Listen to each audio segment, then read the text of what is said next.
Good afternoon, everybody. My name is James Smith. I'm Vice Principal International at the University of Edinburgh, and I'm delighted to welcome you all here on behalf of the university for this lecture entitled Iceland the Brave, which reminds me of Scotland the Brave, but I guess that's perhaps the point, but I shall leave that to our distinguished guest to elaborate on. I would just like to, delighted to welcome His Excellency Dr. Guðni Jóhannesson to deliver this lecture, of course, President of Iceland. Iceland the Brave, the power and pitfalls of patriotism in a globalized world, clearly a very pertinent topic for the times we live in. Thank you so much. Please, a round of applause for our distinguished guest. Thank you.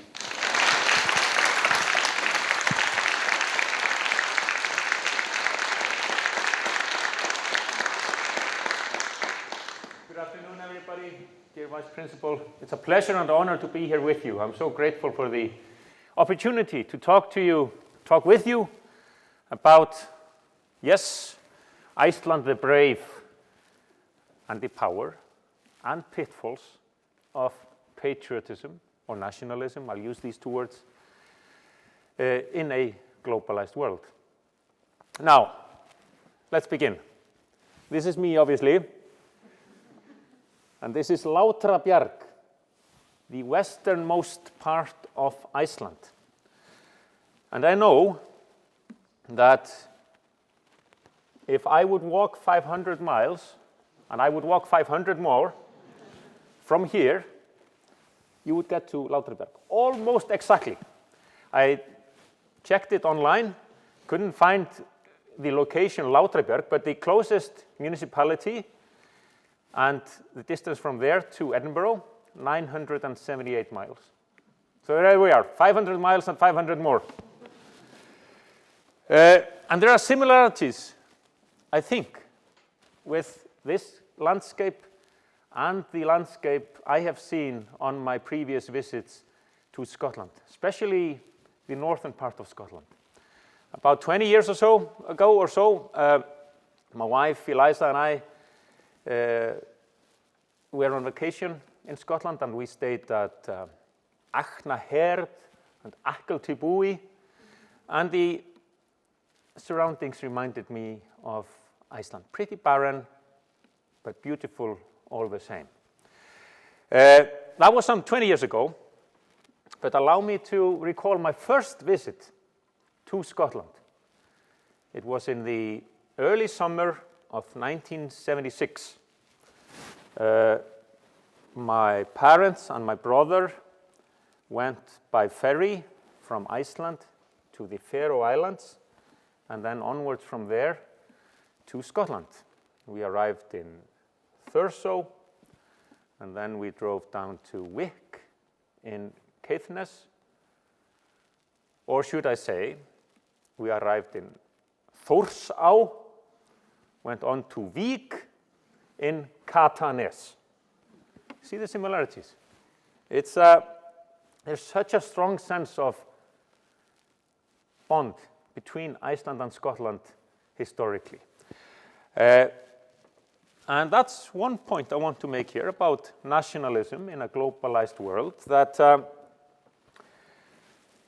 I think we need to maintain and strengthen diverse cultures, diverse languages, diverse traditions, diversity in general, but at the same time, see that which unites us. We can do both. That will be my main message. So our global culture should be multifaceted, and we should preserve and maintain treasures from the past, like, for instance, the Icelandic sagas. We can call them our contribution to global civilization. And I want to tell you a bit about them and Icelandic history in general. Now, I'm a historian by profession. I used to teach, and it's quite a challenge for me to boil down in a few minutes the history of Iceland. But here we are. This is the shortest version of Iceland's history you will ever get, I think. Settled some 1,000 years ago, Norse people settled in Iceland, chieftains with their families and other entourage, And this we know through the Book of Settlements and the Book of Icelanders and the Icelandic sagas. Now, they were written partly, as Ari the Learned wrote in the preface to the Book of Icelanders. I write this history of the settlement of Iceland to refute all allegations that we are descendants of slaves and thugs. And that's you people. There is a strong Celtic background there as well. The Norse who arrived in Iceland, they were also from here, from the British Isles. And yes, people were taken captive, mostly women. And in modern Iceland, we like to maintain that the Celtic element, reconfirmed or proven beyond doubt also through genetic research, is the reason behind our beauty, wisdom, and wit. So there's a good combination. These original settlers were quick to found their own national parliament, adopted Christianity, and we were blessed with poets and writers who composed these epic sagas, epic tales, tales of voyages and violence, love, hatred, battles, what have you. And for instance, you can read about this all in the history of the Orkneyinga saga, the saga of the Orkney Islanders, and various other Icelandic sagas. So, free men founded a free commonwealth, the story goes. But then disaster fell upon us. Civil strife leading to foreign rule, first under the Kingdom of Norway, and then the Kingdom of Denmark. Centuries of decline and destitute. Even the weather got worse. It was only in the mid-19th century when the Icelanders awoke again, the national awakening, that they understood that once there were glory days when we were free, when we were independent, and we should reclaim that freedom. So this was in the mid-19th century or so, led by one individual in particular, Jón Sigurdsson. And in 1874, 150 years ago, we got our national anthem. O Guð vors lands, O God of our land, composed here in Edinburgh. The composer Sveinbjörn Sveinbjörnsson resided here, and he had over a schoolmate of his, Matthías Jochumsson, who composed also here in Edinburgh most of the verses of the national anthem. So there's a strong Scottish connection with the Icelandic independence movement, if you like, in 1874. And the poet, Matthías Jochumsson, was loved and respected, not only because he wrote the national anthem, but for various other works. However, there was one piece the Icelanders more or less did not like at all. It was called Volaða land, or terrible land, pitiful land, pathetic land, describing how horrible an island Iceland was. This was in the 1880s, in the midst of mass emigration from Iceland to North America. So just like here in Scotland, people fled poverty, injustice, and sought freedom and hope and a new future in the new land. So we have also our own, letters from America, but it's like Húsavík no more, Vopnafjörður no more, Sauðárkrókur no more. Again, there's a connection there.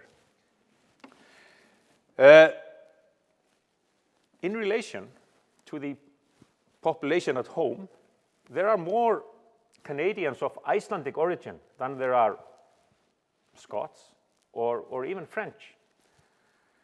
And I mention this to demonstrate the effect of the immigration to North America, but also our love of per capita statistics in a small country. I think we have more per capita statistics than any other nation on earth, per capita. We have the longest river in Europe, you know, per capita. One per capita statistic we need to be a bit careful of here. It is often stated that at the turn of the century, at the beginning of the 20th century, Iceland was among the poorest countries in Europe. And I think, well, I know we need to add a caveat here. It's an exaggeration if you take the whole of Europe, Southern Europe, Eastern Europe, but granted, when you look at our immediate neighbors, then yes, indeed, in Northern Europe, Iceland was among the poorest countries in Europe. But then we had Home Rule in 1904, sovereignty in 1918, and finally, full independence in 1944, and ever-increasing prosperity until the present day. Well, more or less, there was a slight hiccup in 2008, but we've bounced back from that. And therefore, we rose again, mindful of our glorious past, determined never to lose our independence again. And this is a feel-good story. It's a unifying story. It's a story with a purpose. And it's a traditional national narrative, a tribute to the benefits of positive nationalism and independence. It's a feel-good story, like I said. But for decades, historians and others, primarily in academia, dare I say the ivory tower of academia, have been hard at work deconstructing or criticizing this grand narrative. It wasn't at all like that. And I was in this group as a historian, criticizing this oversimplistic, nationalistic narrative of our past, a glorious period of independence and commonwealth and sagas and discoveries and voyages and the world's oldest parliament and all the rest of it, decline and destitute and poor weather and volcanic eruptions, all because we were ruled by evil foreigners until we rediscovered our need to be independent. This is an oversimplistic version of history that only benefits the statespersons of the day. But then I became one. What do you do then? And one aspect of Iceland's 20th century history is sensitive here as well. My field of expertise, or one of my fields of expertise, well, one was the history of the presidency. I aim to add to that later on. But another, the subject of my doctoral dissertation, the fishing disputes between Iceland and Britain, the so-called Cod Wars, which we won, by the way. But let's go back to 1976 and my visit to Scotland, because it connects with this. So we drove on from Vík in Catanes down to Edinburgh, to this lovely city. It's a glorious summer day. I remember it vividly. I was 8 years old at the time. And it was so warm and sunny that my parents said that we could get ice cream on Princess Street, but I would have to buy it myself. That was a bit of a challenge for an 8-year-old with limited knowledge of English. But there I went, up to a kilt-wearing man at an ice cream stall, and I said in my strong Icelandic accent, can I have 2 ice creams for myself and my brother? I didn't say please. The word please does not exist in the Icelandic language. Can I have 2 ice creams? And the gentleman immediately realized that I was not native and asked, where are you from, son? And I managed to say, Iceland. And then he immediately said, good man, good lad, go on, beat the English. Because this was in the midst of the Cod Wars. And I said, thank you. And if I remember correctly, I didn't even have to pay for those ice cream cones. And totally changed my image of the good people of Scotland. Never trust stereotypes.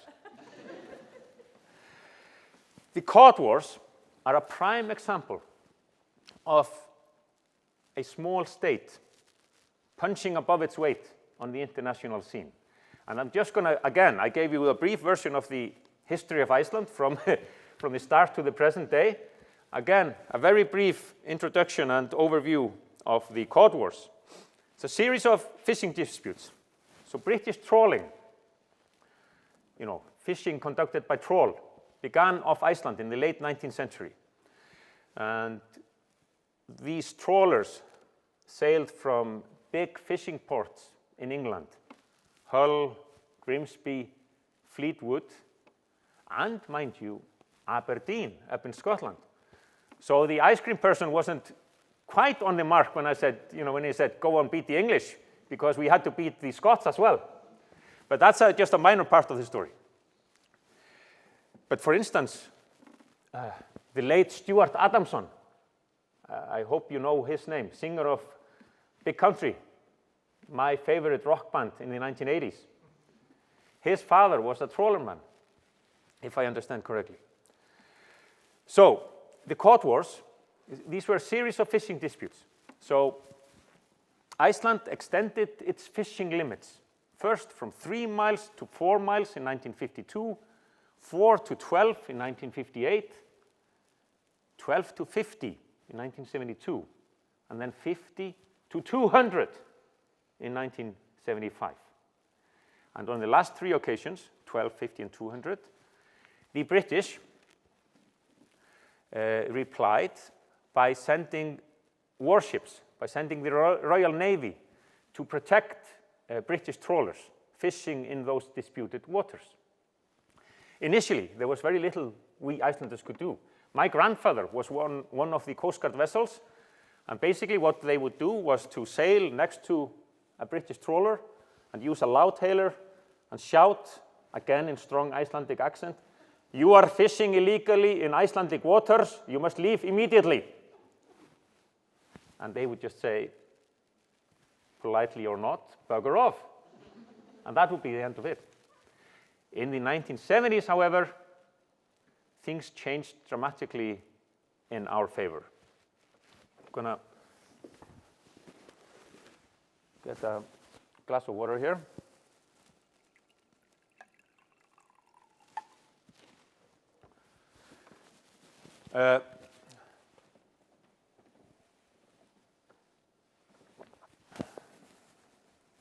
This is a trawler, a fishing vessel from Britain, and for the sake of my story, an English trawler. This is a trawl, and this is Icelandic seas. And you haul in the trawl, and you catch fish. We did not like that. So the experts at the Icelandic Coast Guard invented a secret weapon. So we have a Coast Guard, loved and cherished by the good people of Iceland. And they invented what we call the cutters. So the trawler would be here, the trawl would be here, a Coast Guard vessel would sail in the wake of the trawler and cut the wires between the vessel and the trawl. So that would go to the bottom, and you would have a very angry skipper and crew up here. This totally changed the way this Cod War was conducted. Mind you, not a war in any proper sense, but made sure that we had the advantage in the disputed waters. Was it decisive? It mattered a lot. But when you look at the whole picture, Iceland succeeded because, among other things, international law was flowing in our favor. Nations were moving away from narrow territorial waters and fishing limits towards national jurisdiction of the coastal state. And we did not lead this, we Icelanders. We benefited greatly from initiative taken in South America, for instance, where in the 1940s, when we were calling for a 4-mile limit, they were calling for a 200-mile limit, and so on and so forth. And it must not be forgotten as well that these disputes in the 1950s, 60s, and 70s were taking place in the midst of the Cold War. Cold War and Cod War were closely connected. We benefited greatly from the fact that Iceland was strategically important. So again, to simplify matters, political leaders in Iceland could pick up the phone and call Washington and say, all right, we're joint members of NATO, Iceland, the US, Britain. Britain is harassing us. Britain is sending warships to our waters. Unless you order them to back down, we're going to close down the American military base. Do you want that? No, they did not want that. So the strategic importance of Iceland greatly enhanced our power. So this was what I was trying to say when I was writing the history of the Cod Wars. That even though our skippers cutting trawl wires in the disputed waters were brave, smart, cunning, that was vital, but doesn't tell the whole story. At the same time, I realized that Icelanders have a deep pride in this story. It's almost like the Battle of Britain for people in Britain. A story where we, a small state, beat the British. Does make you feel good. But if you're a critical historian, you can be criticized. Come with me to the 17th of March, 2014. There I was at home, just relaxing. I get a text message from my mother. It goes like this. Mom, oops, they're talking about you on the radio. This is when I was an independent researcher writing about the Cod Wars and other stuff. And I reply, haha, for what I said in the paper. And Mom says, yes, for criticizing the government and not fighting for the independence of Iceland. Fair enough, I was a historian, but then I decided to run for president. That's where things can get complicated. Because during the campaign, I quickly realized that if you want to become head of state, having been a revisionist or critical historian isn't necessarily the best of things. My critics accused me of belittling the nation's achievements, of dishonoring those who fought in the Cod Wars, and giving a sort of internationalized version of our glorious past, and abusing it to tell ourselves that we are not worthy of independence and what have you. I can't remember it all, but it was more or less like this. And naturally, I found this unfair. And I had to explain my point of view. And I did so, for instance, I put out a Facebook message. And I said, this was before the election, if elected, I don't want to undergo a complete transformation. I don't want to become the president who praises the unity we showed during the glorious Cod Wars and then hope that nobody Googles me.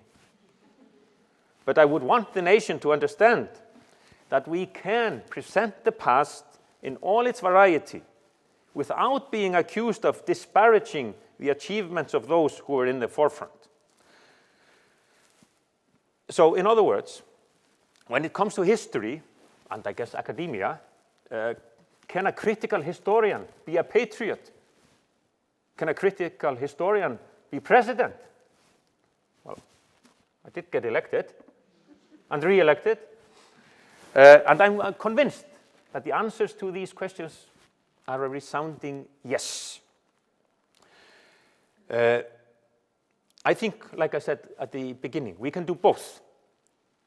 I think that while we promote the virtue of what I like to call positive patriotism, we must also keep in mind that history demonstrates the potential evils of bigotry and extremism. And then again, the virtue of tolerance and compassion. So the beauty of patriotism and togetherness in society, and the ugliness of chauvinism and exclusion. If we go back in time, I mentioned the Icelandic sagas, but keep in mind also the Eddas, ancient poetry, and the pagan faith, the heathen faith. Odin and Thor, Frigg, Freyja, Odin, Thor, and Loki. It's not Loki, by the way, as it's in the Avengers movies. It's Loki. We need to defend this faith. We need to defend Valhalla, as it were, the home of the Norse gods, from extremist elements who want to abuse and misuse and misrepresent faith and a way of life, if you like, that should be used to promote, I don't know, honor, dignity, respect, not hatred, distrust towards others, and all the ugly aspects of extremism. But at the same time, we need to acknowledge people's need for a common understanding of our past. Not necessarily where we agree on everything or where we try to promote one view of the past, but an acceptance of the fact that we like stories, that we like to know where we came from and where we're heading. So I think we can be both, we historians, that's the world I'm returning to in a few weeks, proud patriots and critical historians. Can be tough. I'm very fond of one anecdote from my time as a historian. My beloved Association of Icelandic Historians announced that we were going to have an evening symposium on the end of nationalism. Admittedly with a question mark, but the end of nationalism. And then the said day arrives, and a few hours before the Association of Icelandic Historians is going to hold a symposium on the end of nationalism, we, the members, get an email. Fellow historians, unfortunately, the symposium on the end of nationalism has to be postponed. Iceland has a vital match tonight,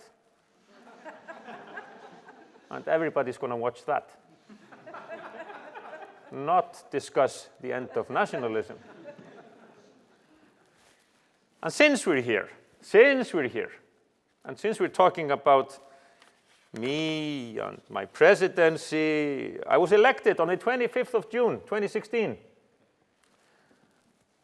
Enjoyed my birthday on the 26th, and then flew to a nice city in France called Nice on the 27th. And it just so happened that the Euros, the men's Euros in football, was taking place at that time. So I saw Iceland beat England 2-1. The happiest day of my life. Also the birth of the children, I readily admit. But we couldn't discuss the end of nationalism. And I've also discovered this in my honorable position as head of state. The combination of a call for tolerance, diversity, understanding, but nationalism as well. And a call to heed the lessons of the past, The Paris Peace Forum was held in 2018, 100 years after the end of the First World War, that horrific war where nationalism trumped common sense and humanity. Pardon the name dropping, but I was there when President Macron delivered a powerful address, an eloquent speech about the evils of nationalism, the evils of excessive nationalism, the evils of hatred between neighbors. But of course, he ended his speech by saying, "Vive la France!" We can combine both of them. So we need to understand the power of positive patriotism. And then, as we do that, we can see how positive patriotism or nationalism can be and should be a force for good. It can foster solidarity and support for each other, enhance our love and care for our nature and environment, connect our past, present, and future, and maintain our culture, language, and history. But then we have to be frank, and we have to look at our faults as well. Icelandic nationalism could be xenophobic, racist, self-centered, ignoring or overriding ethical aspects. And now, today, we Icelanders are in a special situation, a unique situation, as it were. Iceland, for centuries, was a relatively isolated entity. When I was growing up, we had a very exotic kid in my age group at school, because his mom came from Sweden. Totally different from the rest of us. Today, 25% of the population are either born abroad or their parents were born abroad. Therefore, it is essential that our definition of positive patriotism, our definition of nationalism, is inclusive, tolerant, based on respect and even love of diversity, that we are not all the same, because it's a misunderstanding. That's how our definition of nationalism must be if we are going to continue to live in a society where we want everybody to be able to prosper on her or his terms, to be able to show yourself and others what you're capable of. If the field is not level, then we are not making sure that everybody has an equal opportunity to show yourself and others what you can do. So it's essential, like I said, that our definition of nationalism is based on those tenets. In all these fields, there is work to be done. Iceland is not a perfect society, far from that. But if we want to do better, we should always admit to our faults and not create a rosy version of the past and the present. So to conclude, and then I'm open to answer any questions you may have, when we look at patriotism, I say we need to be aware of both its power and its perils. People grow stronger through unity, through a common identity, but also through common values. And let's make those values be universal values of human rights, human dignity, freedom of expression, freedom of religion, freedom of love, what have you. And furthermore, we need to be willing and able to modify our nationalism, our patriotism, our love for our country and its people. It must not be aggressive or restrictive, fed by suspicion or even hatred of others. No, it must be positive, inclusive, and forward-looking. Now, I did mention Big Country, my favorite rock band, and why not conclude here by quoting lyrics from one of their best songs. You know, in a big country, dreams stay with you, like a lover's voice fires the mountainside. Stay alive. Thank you very much.